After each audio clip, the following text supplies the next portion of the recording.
So first I want to start by saying I'm not a scientist, not a medical professional, and I clearly can't spell, and so the first comic relief is it's David, not Davis. All right, so we'll just go right there. So I want to thank everybody for being here, and talk a little bit. So you already introduced me. So I consider Len like larger than life, somebody I've looked up to and watched, and kind of look at him as a mentor, and I felt like the Mind Institute is like hallowed ground. So like being here is so exciting for me. So sorry if there's some redundancy. I thought I would kind of introduce myself a little bit. Of course, I'm the co-founder and the head of Global, huge fan of Dr. Len and his colleagues and the Mind Institute. I'm mom of Sophia and Patrick, and I'm wife to that guy. And we often call him that guy. So background, my mom's from Italy, my dad's from China, so I'm first generation Italian Chinese, and of course, like all good Chinese Italians, they met in New Jersey. And here's my Italian grandparents, the Chinese grandparents, the crazy parents, the guy, there he is again, there's the guy, and my wonderful kids. So my background is actually international security and diplomacy, undergraduate, graduate, spent a lot of time in China. I'm a working mom. And Sophia had a lot of medical issues. In fact, I got a prenatal diagnosis, so I knew she would have Down syndrome, and I knew that she would need open heart surgery. So I was like, 8 months pregnant, 9 months, and I was like, you're the pediatric heart, I'm gonna interview you. So I interviewed the surgeons and all that kind of stuff. So I'm a little bit type A personality. What did I do before? Cable TV. 15 years. It was a very exciting thing. But I have to say, getting Desperate Housewives into China is less rewarding than what I'm doing now. What we'll cover today, this should have been in some sort of distribution in terms of my abstract, but I was asked to focus on the creation and growth of Global, the Cernic Institute, and policy efforts. So inspiration, clearly, my daughter. She's amazing, and the medical issues. And when I was pregnant, I actually read the 1984 paper on Alzheimer's and Down syndrome. And I was like, oh, yeah, all right, that's not great. But I also read about how people with Down syndrome, it was extraordinarily rare for them to get solid tumors. So I was like, all right, what's going on? And then a lot of the medical professionals I was dealing with didn't seem to know much about anything, and especially on the prenatal front. So that's the first thing. Then the catalyst. So we have this different disease spectrum, right? And I'm saying, okay, so why aren't we studying them? Why aren't we studying them for themselves? And why aren't we studying them to help people who suffer from diseases that they're predisposed to or protected from? And then this was a big catalyst. So being type A, I flew to NIH, and I met with Dr. Zerhouni, who was the head of NIH at that time. And back then, the numbers weren't transparent. They didn't give you the disease and condition numbers, so he had his people pull these numbers. And he was surprised. He was like, oh my gosh, you're like one of the least funded genetic conditions, if not the least, at NIH. If you do one thing, go back and create a medical and research institute for Down syndrome. Autism has it, Fragile X has it, you don't have it. And I was like, oh, all right, great. And the numbers here are pretty profound, because when you look at the 29 million in 2001, and then how we went down to 14 million in 2006, that was during the double-digit growth of the NIH budget. So it's not even like, oh, but we didn't have any money. Like, no, it was growing, and we went through the basement. And we didn't recover, by the way, for about 20 years. So what did we do? Well, we decided to create an affiliate model. And it is true that I am a cable baby. And my parents, ironically, in 2003, retired from the cable industry. And they were like, I've got 5 kids, don't want to give them money, want to do philanthropy, where am I going to put the money? And I was like, I know where you're going to put the money, Down syndrome.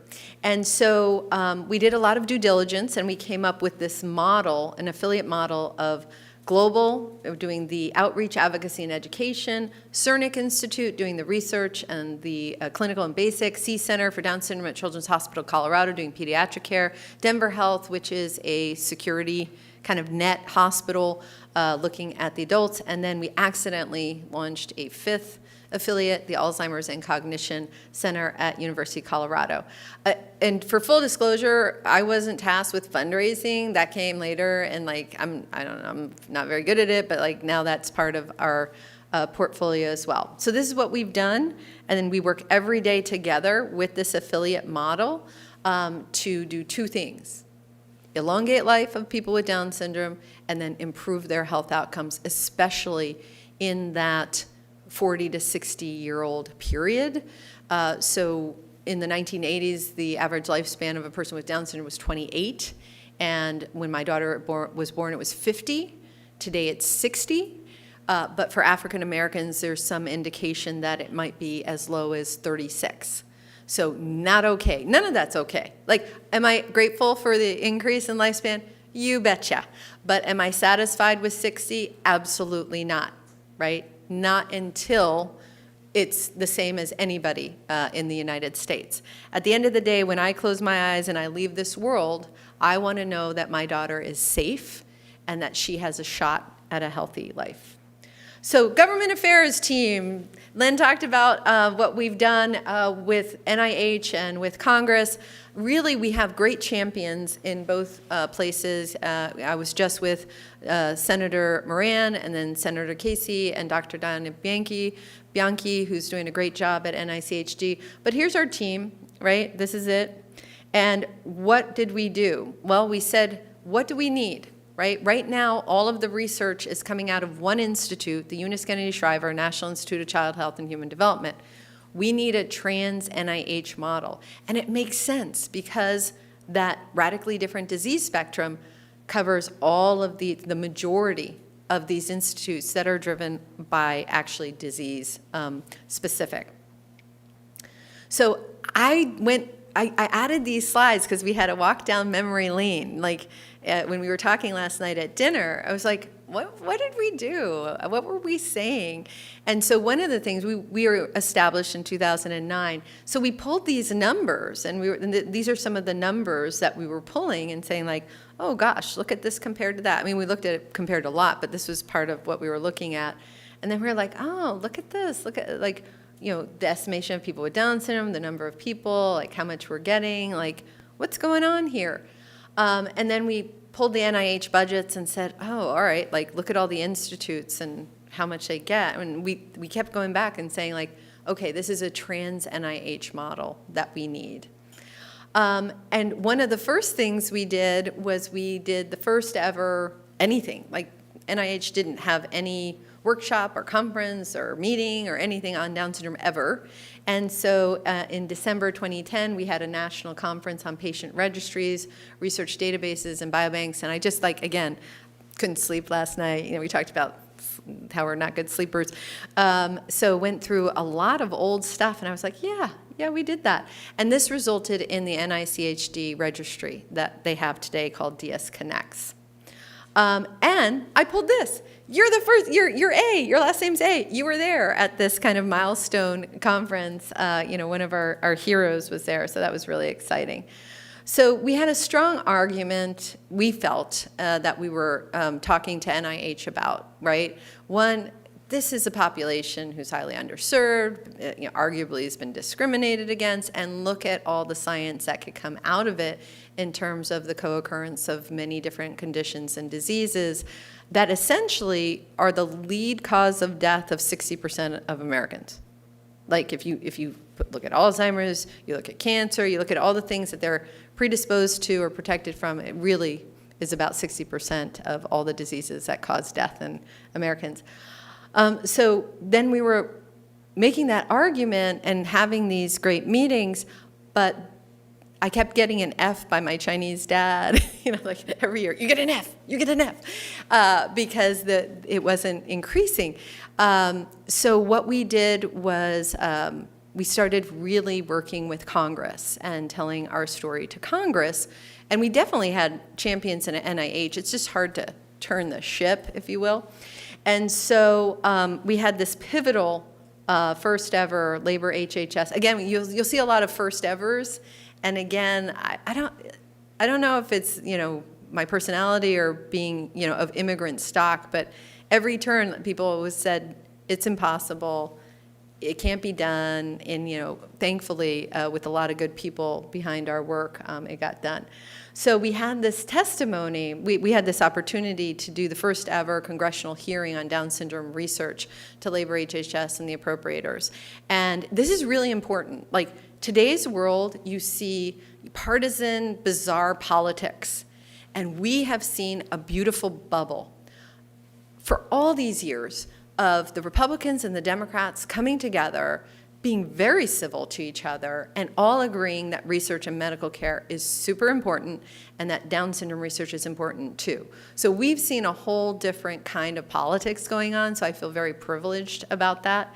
This gentleman, Frank Stevens, is on our board, is a Quincy Jones Exceptional Advocacy Award winner, and when he gave his 5-minute testimony to Congress, it was the first ever standing ovation at a congressional hearing. And that night, he went viral to 1 million views, and today it's over 200 million views. So if you haven't listened to it, please do. He's absolutely amazing. And the thing that got him that standing ovation was at a certain point, he said, if you take away one thing, know this, I'm a man with Down syndrome, and my life's worth living. So that was that powerful thing. So what happened? After that, 2 beautiful things happened. One, it was Congressman at the time who was the chair, Tom Cole, and the ranking member, Rosa DeLauro, and now it's Congresswoman DeLauro is the chair, and Congressman Cole is the ranking member.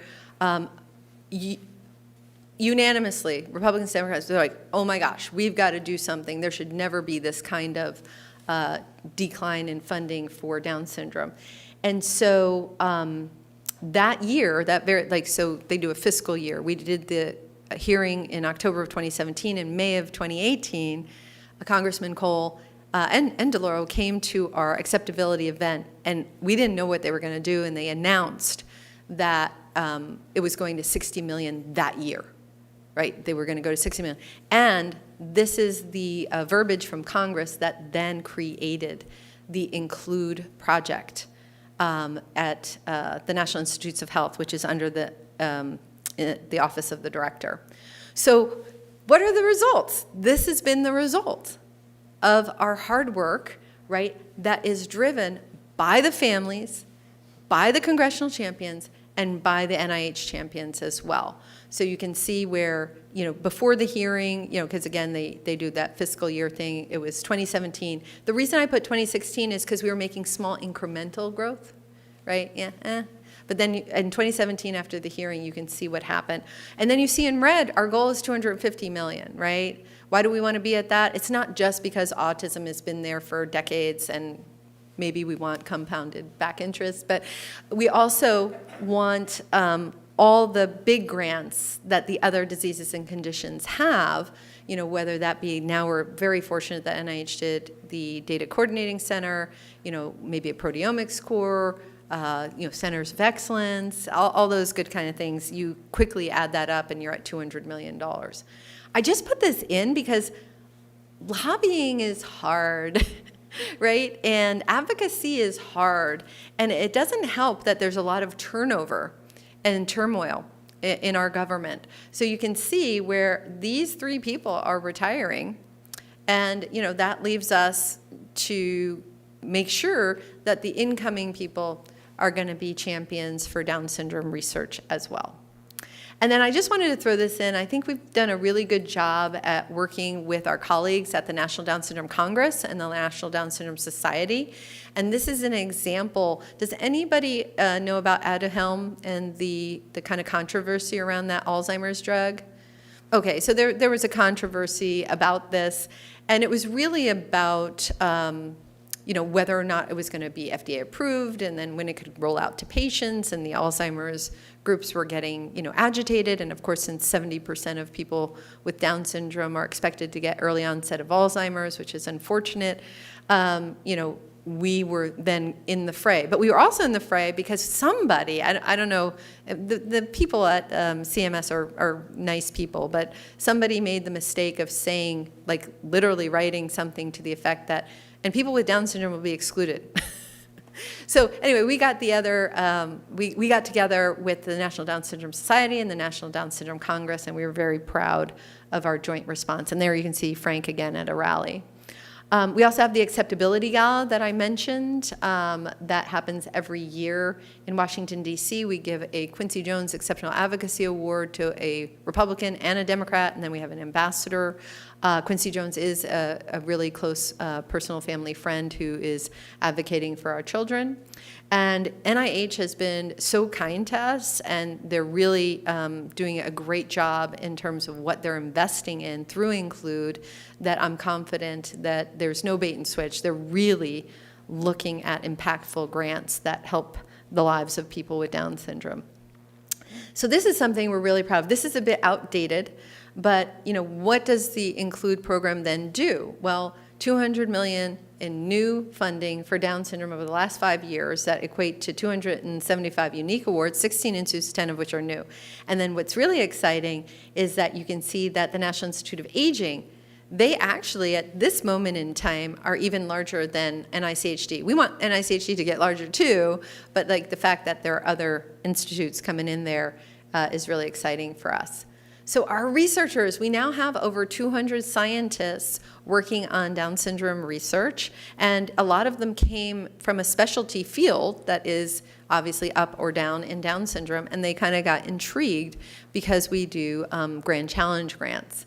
And so just very quickly, some of the scientists, Dr. Joaquin Espinosa, who was a mentee of our first executive director, who's brilliant, Tom Blumenthal, and he's brilliant, and Kelly's brilliant, and Dr. Huntington Potter's brilliant. You can read about them. And he's the guy who's running a lot of our Alzheimer's stuff and is a brilliant guy. So let's fast forward. Like, what are we talking about?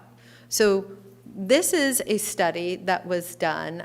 So when you think about our science, it wasn't just our self-advocate, Frank, and all of the families. It was also the science that we were doing even before we had the Include project. So in 2016, we made the amazing discovery that Down syndrome can be categorized as an immune system disorder. And we didn't realize that at the time, but we were pretty lucky because what we found was the interferon response is constantly activated in people with Down syndrome. So in people without Down syndrome, it turns on when we fight virus and infection, then it shuts off. So this could help us then understand early aging, no solid tumors or very few solid tumors, and even cognitive deficit perhaps, and why there are a lot of autoimmune disorders, especially as they age. So there are drugs called JAK inhibitors that bring down the interferon response.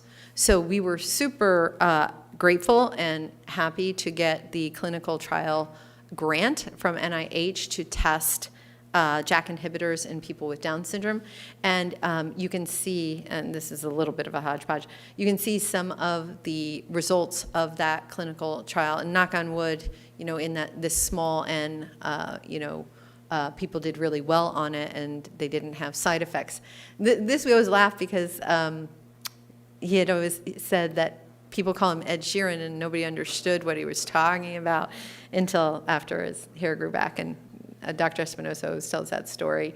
This actually, we have the approval from Megan Baumgars from Born This Way. This is Megan, and she really couldn't move at all. And then, after the JAK inhibitor, was doing Zumba classes really after about a month. And then another example of where we're going. And just to show you how things build upon themselves, then there were 2 patients with Down syndrome regression disorder who then we gave the JAK inhibitor to, and it, reversed, at least as far as we know, for the few months that they've been on it. It continues to reverse that regression. Does anybody know what the regression is? It's not just like going back. It's basically you go to almost an infantile state of not really being able to feed yourself or dress or whatever, and it kind of, has hit all sorts of spectrum of people. And when we gave them the JAK inhibitor, there was an amazing turnaround. So now we have another clinical trial grant from NIH to test the JAK inhibitors in people with Down syndrome who have regression. We're really proud of our publications and our number of grants. This hasn't been updated because in September we got some more, so I still need to update it. But it just gives you an idea, like our architecture was to lift the entire field. One important thing that I think we bring to the table in terms of our background and our philosophy is and, not or.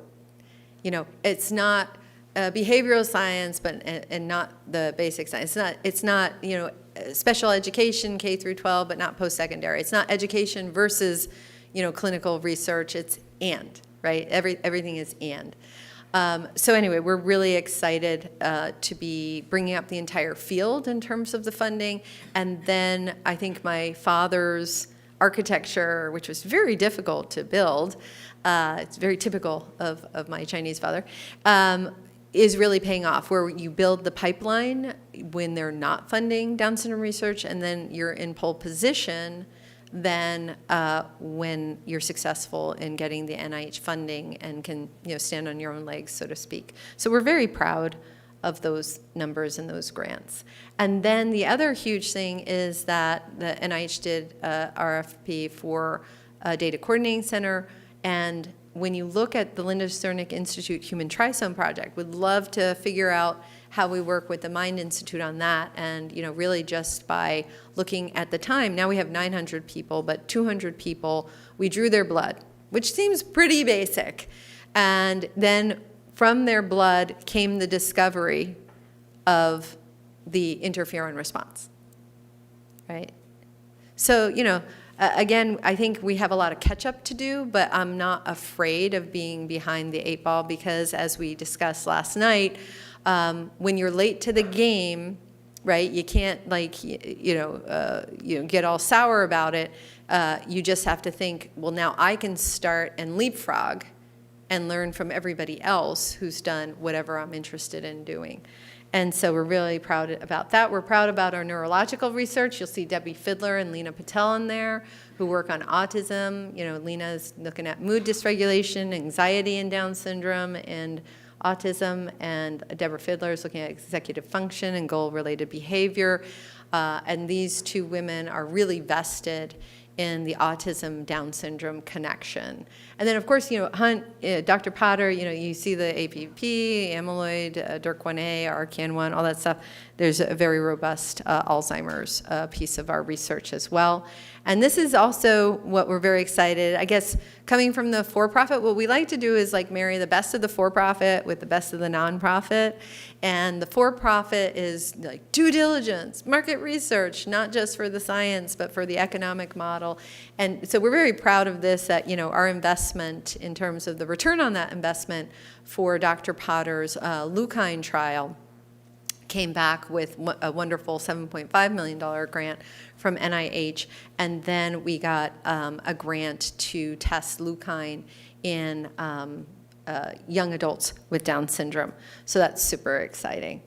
The other thing I want to bring to your attention is this idea that perhaps African Americans with Down syndrome have a much more truncated lifespan. And, you know, we tragically lost Deandra Dixon, who was our first Quincy Jones Exceptional Advocacy Award winner.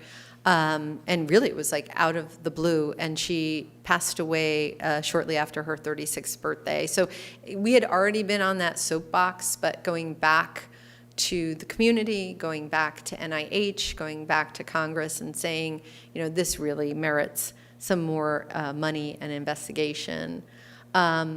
So one of the things we do is we communicate through a quarterly webinar. You know, we have a $20 a year membership for individuals, and then organizational members as well. And we do these quarterly webinars. We had one today that I missed, which was on regression. But it's amazing because we had over 500 people. So I think we're really getting a good groundswell of people interested in this work. Our pediatric care is amazing, over 2,200 unique patients from 33 states and 10 countries. And we have 14 full-time equivalents, 8 clinics. 2 are first in class or first in kind. So there, as far as we know, there's no other medical center for Down syndrome that has a weekly mental health clinic. and none that have an education clinic. So we have a special educator embedded in our medical team that works mostly with the psychologist to kind of be the detective when there are behavioral issues. Many times over, there is a medical cause for that. That is not being articulated or verbalized, but many times there's not, and that's where the kind of medical detectives come in, and we even go as far as to help with IEPs with our patients. So we're excited about that. And then again, working with the National Down Syndrome Congress and the National Down Syndrome Society and being a collaborator, we now have this prenatal and newborn pamphlet that we all publish together. Denver Health, the adult clinic that I mentioned, is in a pilot phase. We're very excited about that. And then I did bring this. We're really proud of our medical care guidelines for adults with Down syndrome. First, evidence-based guidelines published in JAMA, and then we have a family-friendly version. I hope to get that to all the Redwood students, right, and their families. And then we have the prenatal. Coming from an international background, what you'll see is that we're, I'm sorry, I went back into the, how hard was it to do these guidelines? That hard, right? And I think that's the other thing in educating our population, right? I think most of us as parents didn't understand that you can't have good medical care or guidelines without good research. They're like, I don't want research. I want somebody to help my kids speak. I want somebody to help them with their physical activity or, their the fact that they have sleep apnea. But actually, it's all related. So this kind of gives you an idea of how difficult it was in terms of getting something evidence-based. And this is another way to look at it. We had we used the GRADE and the PCOT method, and we asked 26 questions in these areas, and you can see the evidence where it says there were 2 publications that were low evidence, and then you can see where there's no evidence.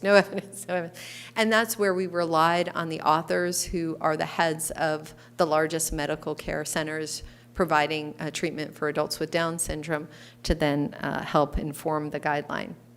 So, and then we have these toolkits that we are creating.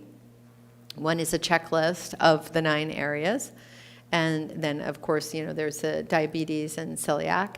And then the family-friendly version is wonderful. We only launched it in July of this year. We've already had 3,000 downloads and 3,000 plus people ask for a print version of it. And then we're going into the different languages. And I don't know if I've inherited my dad's difficult architecture gene, because they're like, why don't you just translate it? And I'm like, no, we're going to translate it. And then we're going to have a committee of the Japanese Down Syndrome Association for the Japanese version, then see if they agree with the Japanese version. We're all going to get together, and then in Chile, we're going to have the Spanish version, and then the ministries of health in those countries are going to put it on their disability page on the same day that we announce it, and on the Japanese Down syndrome page and on our page, and NIH has already agreed to put it on their page. Anyway, that's what we're doing. So the key is we have to get it to people. It's not like we're self-satisfied that we translated it, right? So on our website, it's for the American who only speaks Japanese or only speaks Spanish. But for the other countries, it's for people in their country. And so also having the kind of the approval of the ministries of health. In our case, it's the National Institutes of Health. That really helps. And this is just our website, where we look at everything has to be easily accessible in all the different languages. It will be there. New topic areas, these are the ones that are coming. Our goal is to raise multiple years of funding so that we're not just one and done. Like, this is not something you can do and then be like, okay, bye.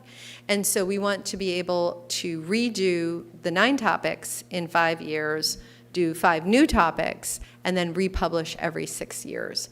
And part of the wind beneath our wings are the local Down syndrome organizations who understand the importance of these adult guidelines. And we have about 110 local Down syndrome organizations that pay us $150 to $500 a year on a sliding scale of their revenue to be members and to support Global's work and things like those adult guidelines.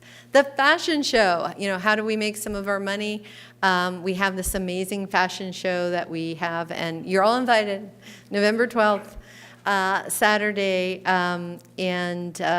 it's really amazing. It's like a theatrical production meets a fundraiser, and of course we have some pretty famous people come, but the people with the models with Down syndrome steal the show every year. So that's me in a nutshell. That's global and the work. I want to thank my amazing, I mentioned we only have 19 people.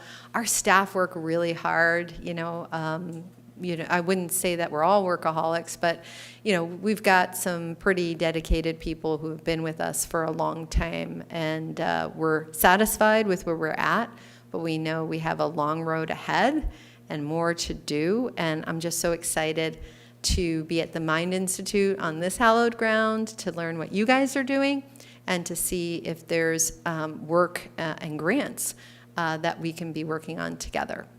So thank you very much. So not a question, but really a comment. I think the other thing, and you touched on this briefly, that's so important about the work that you and your group have accomplished at the NIH is not just the increase in money. I think the Trans Institute model is really important because that hasn't happened very often. And I think the fact that all of these institutes have bought into this and see this as a problem, it really becomes a model for how we should think about other conditions like autism or Fragile X syndrome or other conditions that aren't just a single thing, right? They have all of these things that cut across. And I also think the other thing that's been so important is the fact that you've stressed that this is not just about Down syndrome, but this is also Down syndrome can help inform these other conditions. And I think that oftentimes disabilities kind of gets relegated to the back seat because it's seen as, they look at the prevalence estimates or these things as opposed to what it can tell us about the human condition and differences. And so, again, I just think it's not just about the money. I think it's about the model. And I think that that's going to have an impact that really, I hope, changes how we think about the things that we care about. So I think it's really pretty amazing. Thank you for that comment. And I do think that the National Institutes of Health themselves are very interested in how their trans NIH programs are going and how, especially now with DEI and diversity, equity, and inclusion, which I think, the Mind Institute has been, leagues ahead of most people in that area.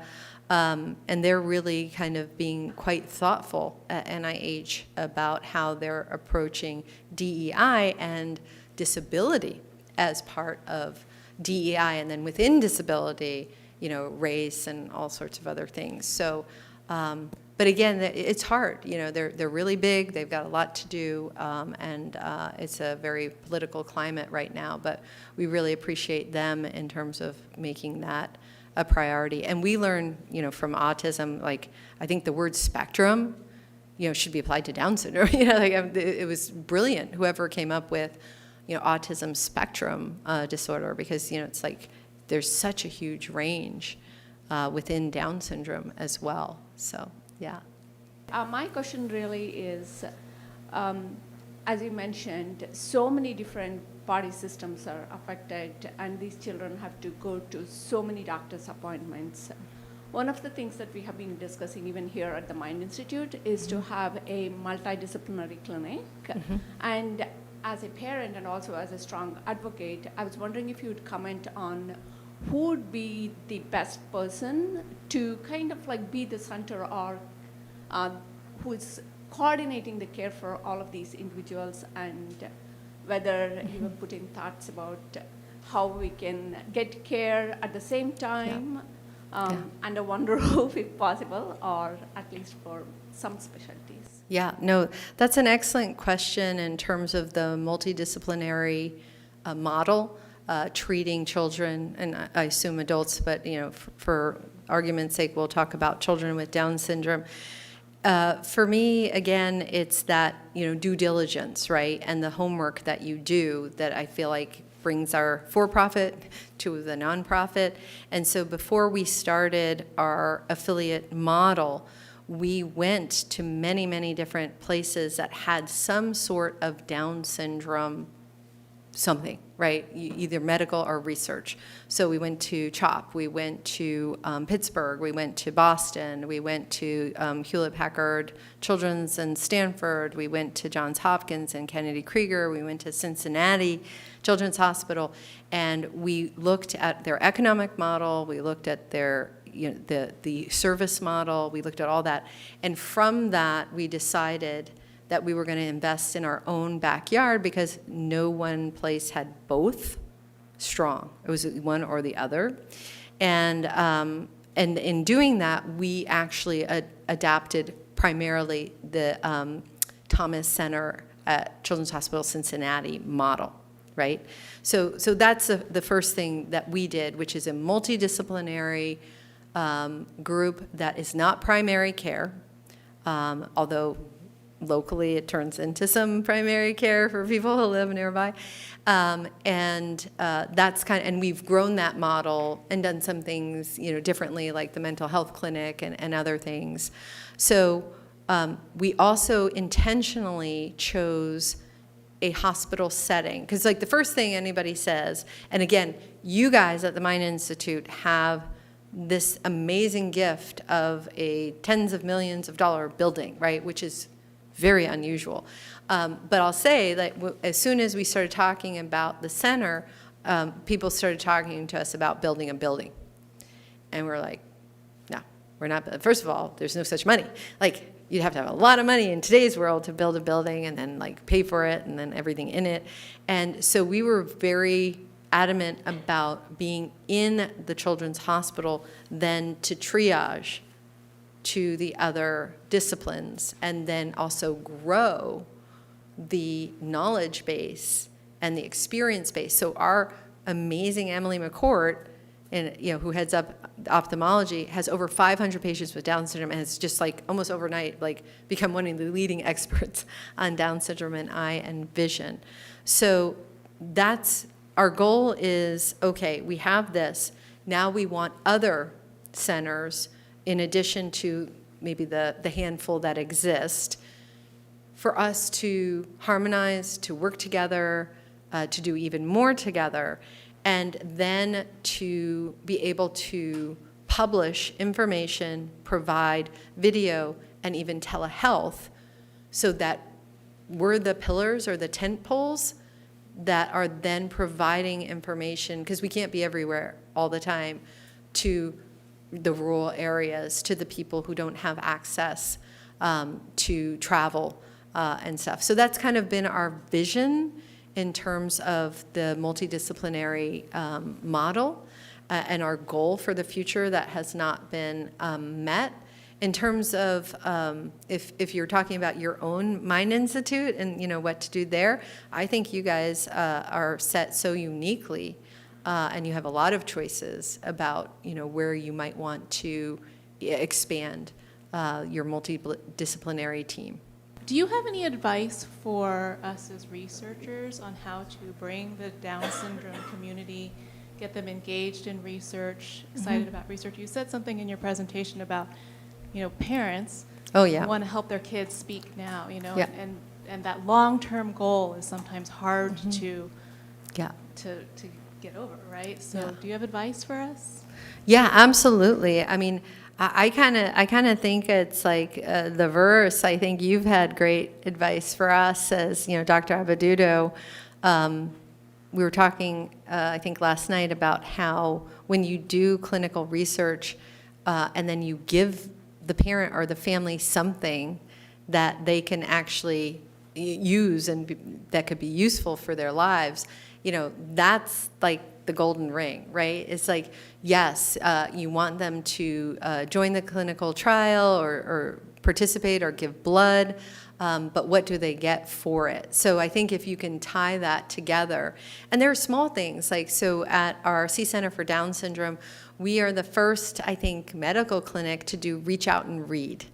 And we have 25% and growing of our patient base is Hispanic, and many of them are English as a second language, or they don't speak English, the parents. And we've found that the Reach Out and Read program for, like, we have books in Spanish, we have books in English, but for all of our patients, the kind of being compliant and coming back and doing certain things just by getting a book has really made a big difference. So that's like a small example. In terms of the research, everything, the more you communicate with the parent, the reason I think we've been successful in getting the blood of patients or people with Down syndrome is because we're telling them what we're going to do with it and what possibly could happen, right? And so if they understand that, they know, okay, like, do I want to give blood? Like, they can weigh it out. And then, of course, there's so much research that happens here at the Mind Institute, more so than even, I think, where we come from, where if you're working on, speech and education and all these areas, that's kind of almost a slam dunk because there's an immediate advantage. Like, if they know if they're enrolled, their child or their adult or the adult themselves could improve in speech. So I think being realistic and not, selling them snake oil or anything, but being realistic and explaining to them what the potential is. And we really couldn't do that 10 years ago because, like, there was no funding, right? And then it would kind of be snake oily. But we can do it now because there is funding, and that's why I called this the Renaissance, of Down syndrome research, because we really are on this uptick. And there was a pent-up demand of people wanting to do Down syndrome research. But why in the world would they ever do it if they couldn't have a career in it, right? So I think the floodgates of a lot of young people, and it's no surprise that several of our most wonderful young scientists are siblings of a person with Down syndrome. So a lot going on there. I just wanted to thank you for being here. I've been to a lot of global workshops at NDSE, and I've met you before. I have a 26-year-old daughter with Down syndrome who's doing fantastic, who's working and getting ready to move out next year and doing fantastic. But I want to thank you for the research that you're doing on regression and Alzheimer's, because she's 26, so it's getting scary for us, for the parents of those that are getting up there, because we just had a person in our community pass away who was 57. Yeah. And watching him regress and so forth, and then eventually got the diagnosis of Alzheimer's. It was very hard for the community here to see that. Yeah. And hard for the parents, because we don't want that to happen to our child. Absolutely not. And it's also hard for the young people with DS. What do you tell them? Like, are you just gonna, like, I haven't even told my daughter that our friend died because I'm afraid of what's her reaction and her thoughts of, is that going to happen to me? So I'm thanking you. I too missed the webinar today. I even signed up for it, but I will catch it. And I am a member of the foundation, and I get the world sent to me. And Brandon Gruber is a personal friend of ours, a very close friend of ours. So I just wanted to thank you and keep going. And but people need to know what us parents are going through. And I hope the Mind Institute puts more focus on Down syndrome. And also, like, your response was like, how can we get parents here? Well, you got to think that we're very, very, very busy in our lives. I was working full-time, single parent, and fighting the school district. Always fighting. We're always fighting. We're always a warrior. And so adding on research on top of it, sometimes we'll break. And it's not that we don't want to be involved, but we got to know what our boundaries are and what our limits are, and we're always fighting, so. No, thank you so much for sharing. And first of all, I'm so excited that your 26-year-old is doing well, right? You know, because that's not a given. That's not even a given. And, you know, I think that I was told a lot of weird things. Sometimes I'm still told weird things when I was pregnant and then, you know, as Sophia was growing up. One of the interesting things that I was told very often when I was pregnant and when Sophia was young is Down syndrome is the Cadillac of disability. You know, it was like, whoa, like, what? I'm like, you realize that Cadillac is not the brand that it used to be. First of all, let's just like start there. No, I'm only kidding, Cadillac. You're great. You're great. I think like, you know, Matthew McConaughey is like a Cadillac guy. I don't know. What do I know? So, but right, you know, like, so, and I think in a way you can say, why was NIH defunding Down syndrome and then like never funding it again? You know, was it kind of eugenic-y, you know, or was it that it was considered the Cadillac and like it's good enough and they're great and like other people are more deserving because it's somehow more challenging, you know, so, you know, sometimes I think about that and, you know, at the end of the day, we have to use the arguments at our disposal. And a powerful argument is the truncated life and then that idea that 70% could get early onset of Alzheimer's, right? And you add to that the first generations of people with Down syndrome who are going to outlive their parents, okay? So that is information we should not be shying away from, but using as the point of entry into making people understand that it is a timely issue, that it's a timing issue, and it's got to be now, right? It isn't a cakewalk, and it's certainly not going to be a cakewalk for you and me, you know, as our children age. So my question is kind of a Down syndrome person's specific question, or Okay. their perspective, I guess, is what Great. I'm saying. So knowing so many people with Down syndrome, I'm curious as to what you think maybe would be the top 2 or 3 things that a young, let's say, teenager, young adult wants to improve or wants to change in their lives. Like from their perspective, what do they struggle with and what did they want to be different? Wow, that's a really tough question. I don't know that I can be, you know, the 400,000 plus people with Down syndrome in the United States. Sure, it's all different, but Yeah, there might be some themes. Yeah, I would say what I can talk about is my experience with my daughter who's 19, and I can talk to, you know, like, all right, like I probably hang out or talk to about 150, 200 people with Down syndrome a month, right? And so, you know, I think what's interesting is it really depends on whether they have severe medical issues or not. So like, if they do, that might be one of the things that they would maybe wish away. You know, if they have type 1 diabetes, maybe they would wish that away. But I feel like the ones that don't have complex medical issues, you know, it's more like, why am I not famous right now?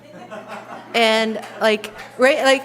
It's like, why is Olivia Rodriguez, who's my age, famous, and I'm not, right? You know, so they're coming at it from a very different perspective, and yet not. So my daughter also says, and she has moments of these realizations. So she wants to be the first person with Down syndrome on the U.S. women's soccer team. Loves, you know, Morgan Stanley and all, not Morgan Stanley. She loves Alex Morgan and all these people, you know, she follows all of them. Like in the Netherlands, she knows all the names of the women on the Netherlands team, like all that kind of stuff. And so she and Sophia, I'm sharing this. I hope you're cool with that. If you're seeing this, don't get mad at me. But I think, on the one hand, it's a great dream to have, and a lot of young people would have that dream who don't have Down syndrome. On the other hand, there's moments like the other morning when she was getting ready at 6 a.m. to be with the Regis University soccer team, who is really excited to so she played soccer on the team in high school. In college, we're talking, pretty competitive, and she is like an assistant to the manager. And she got kind of emotional, and she's like, I think my dream's gone. I think my dream's gone. I don't think I'm going to be on the U.S. team. And then, she got very emotional. Also, I found really amazing sticky notes from her that she gets on the internet. And of course, so it was the sticky notes, and they're a little bit OCD, like 100 sticky notes, and they all were in order of how to become a professional famous singer. It's first, get an agent. Second, make sure the copyright, because Taylor Swift, the whole big copyright. So all these things, I was really amazed. It's clear she copied each step, but she wrote each step down. Then the other thing that was really shocking to me was when she was really little, she wanted to be a doctor. And she just wouldn't let it go. And then, so I had a whole nother series of sticky notes. It's first take the MCATs. I didn't even know she knew any of that. She had never talked about it. And all that is to say is what she wants, she would be in a better position to have, and to at least give it an even better try if we knew she was super healthy and we were doing our job in terms of the research and medical outcomes for her. So, yeah, I would say that's my N of 1. And just a small educable moment. First of all, the whole political correct stuff, words are powerful, and I understand that. I remember being in a business class, and the guy was talking about the presidency of president, and then he said she, and I was like, oh my God, I had a man in my head. I'm so terrible, I'm a woman. So I understand the power of language, but in the Down syndrome community, we're ebbing and flowing, and we have really put a lot of emphasis on people first language. So it's a person with Down syndrome, a student with Down syndrome, whatever. Although there's a small voice that's also saying well, we think it should not be people first. But traditionally, and I would say the majority of people would say people first. And then ironically to the Downs, so we don't tend to say Downs, we say people with Down syndrome. We don't say people with Downs. So just a little educable moment there in terms of the right way to say things. We also don't say it's a disease, we say it's a condition, and we don't suffer from it. So those are some of the things. But I know in the autism world it's completely different. Something that's kind of the theme for me that's run through a lot of this is just how you created this organization with a lot of help and collaboration that is so interdisciplinary. Yes. And successfully interdisciplinary. Yep. And I'm just interested to hear your perspective on how you've kind of created the space for that and ushered that along within, organizationally and from a leadership perspective. Yeah, I think part of it was, again, that due diligence and market research. And then when we established it, being very clear about the intent, right, and how things would be organized. It hasn't always worked smoothly, however. I think we do have some challenges, which, I think we need a bottle of wine in 2 hours to go over. But generally, it has worked, and that's because people who want to make a difference, I believe, have a natural curiosity. And when you have that natural curiosity, you kind of want to know the bigger picture. And when you have an expert who knows that part of the picture, right next to you or in the same room, it becomes very exciting, right? So I can't really take credit for that. We have brilliant scientists, we have brilliant medical professionals. I think what we had was a vision of bringing a team together, and then people self-identified who would fit with that kind of mentality and team, and then they just do their thing. So it's really cool. The UC Davis Mind Institute was founded in 1998 with the promise to reduce and prevent the disabilities that can be associated with autism and other neurodevelopmental conditions. Every day, our clinicians and researchers make progress on that promise. Our groundbreaking research on autism, Fragile X syndrome, chromosome 22q11.2 deletion syndrome, ADHD, and other conditions associated with disability are helping affected individuals achieve their fullest potential. Please visit our website or our social media platforms to find out more about current studies, upcoming events, and how you can help make a difference.